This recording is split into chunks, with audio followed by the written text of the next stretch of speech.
Bonjour et bienvenue sur Tuto Pêche. Donc aujourd'hui je vais vous montrer comment esquer correctement un calamar, une lanière de calamar, comment le mettre sur un ténia ou sur un madaille, mais cette technique peut être apposable sur une pêche en surfcasting ou à la calée. Donc ça sera exactement le même montage. Vous pouvez ligaturer si vous voulez pour le surfcasting, si vous voulez faire de grandes distances de lancer, mais logiquement ça sert à rien. Le calamar est quelque chose d'assez résistant et c'est un appât qui est vraiment solide.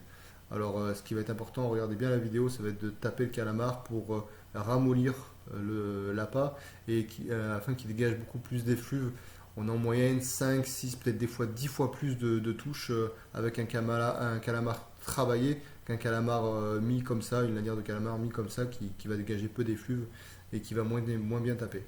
Alors, moi, je vais vous montrer en premier, je crois, sur mon madaille. Donc ça peut être applicable aussi sur l'inshuku, hein. Moi j'en fais pas, mais il y en a qui font des inshuku. Mes madai, mes ténias, j'en parlerai dans une autre vidéo, hein. C'est vraiment deux techniques différentes, deux techniques à combiner, hein, qui sont complémentaires, mais je vous ferai une autre vidéo là-dessus. Donc, et pour le ténia, pareil, hein, je vous montre les deux escages différents, ces deux escages qui sont un peu différents. Alors la technique c'est toujours la même, hein, toujours malaxer l'appât. Écraser l'appât, hein, pour l'aplatir et qu'il dégage le maximum d'effluves, plus fin en bouche, hein. C'est un peu comme nous, comme une pièce de boucher, hein. Le boucher il va travailler sa viande, et nous il va falloir qu'on travaille notre calamar pour qu'il soit beaucoup plus efficace. C'est important de pêcher avec plusieurs appâts. Alors souvent au ténia, on arrive, boum, ça tape, et d'un coup il y a des alcalmies, et c'est à ce moment-là qu'il faut utiliser le calamar.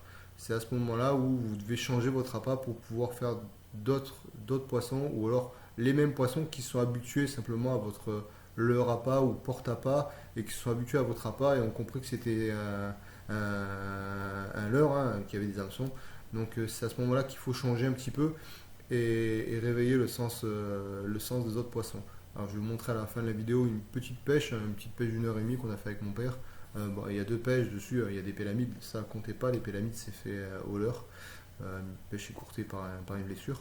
Mais voilà, donc sur ce panier, il y a pas mal de sarres, de verrades, de dorades grises, chapons également. Je crois qu'on a fait 6 chapons, si je ne me trompe pas. Beaucoup de poissons remis à l'eau, énormément de sarres remis à l'eau. Alors, on a altéré gambas, calamar. Quand un des deux appâts, quand on faisait une dérive et on n'avait plus de tape sur un des deux appâts, on changeait systématiquement et on passait à l'autre appât. Donc, en 1h30, en fait, on a altéré, on va dire toutes les 20-30 minutes, on a changé nos appâts pour au final faire une très très belle pêche avec des tapes quasiment incessantes. Voilà. Donc, bonne vidéo, j'espère que ça vous servira et bonne journée à tous.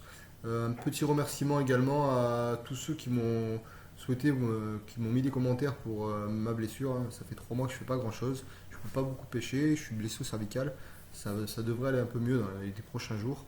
Donc merci à tous pour vos messages d'encouragement et je vais essayer de reprendre les vidéos et vous faire partager quelques-unes de mes pêches. Allez, bonne journée à tous.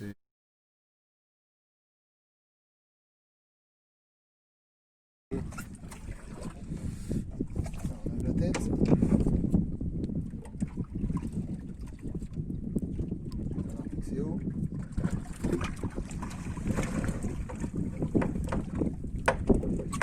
Alors, c'est important, c'est ça. On va taper dessus doucement. Avec un dos de couteau.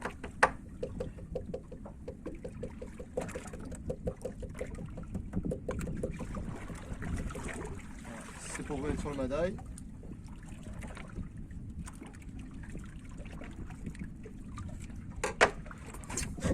Pour le madaille. Et on tricote. 4, ça. Petite astuce. Les hameçons, pareil.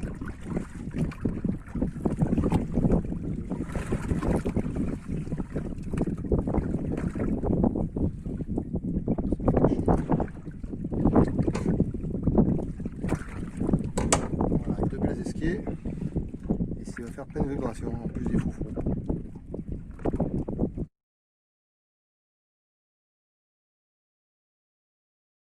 C'est ce que je fais.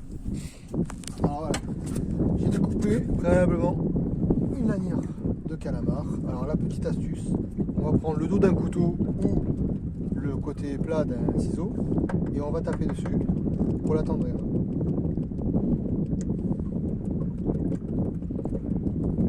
Alors n'hésitez pas à bien taper.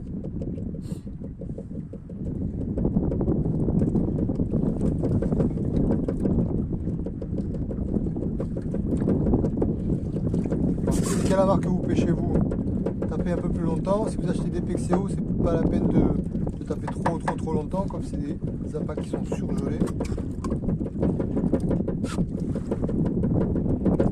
Après on me demande comment le mettre sur le ténia. Alors sur le ténia c'est pas difficile. On le pique une fois, deux fois, trois fois, quatre fois. Voilà. Comme ça. Maintenant ici, moi, ce que je fais moi, c'est que je vais fermer.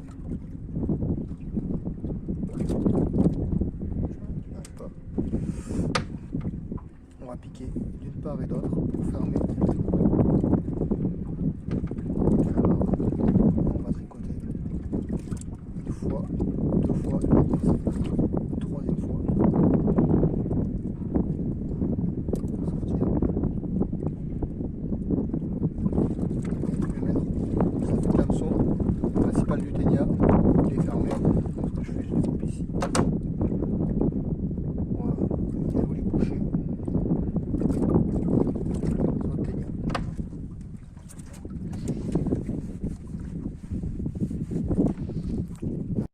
Donc voilà, avec la lanière de calamar, il est venu juste prendre la ciste. Avec le ténia 25 grammes. Voilà.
C'est le deuxième. Un joli chapon. Calamar. Allez, chapon Selim au ténia.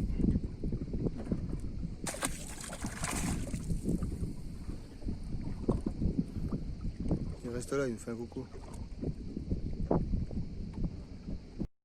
Voilà, ce petit grise, c'est piqué sur du 1, 1-0.